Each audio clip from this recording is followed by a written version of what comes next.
ఒక మనుషుడు మాట జారుతాడు, కాలు జారుతాడు.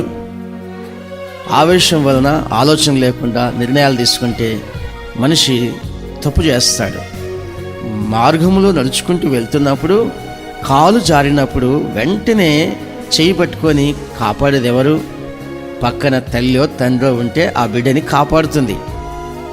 జారుతుంది, పడిపోతుంది అంటే వెంటనే చేయి పట్టుకొని కింద పడిపోకుండా లేవనెత్తుతారు. దేవుడు కూడా మనల్ని అలాగే కాపాడుతాడు. జారి పడకుండా మన పాదములని కాపాడుతాడు, మనల్ని పట్టుకొని నడిపిస్తాడు. అంటే ఈ యొక్క సహవాసం ఎలాంటిదంటే ఎప్పుడు కూడా దేవుడు నీ పక్కనే ఉన్నాడు.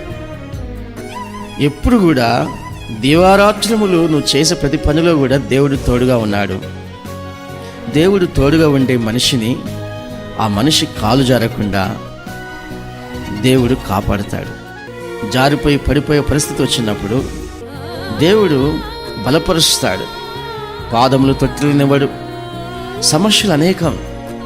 ఆ సమస్యల నుంచి బయటపడటానికి దేవుడు ఆలోచన చెప్తాడు, మంచి మార్గం చూపిస్తాడు, ఆ మార్గంలో నడిపిస్తాడు.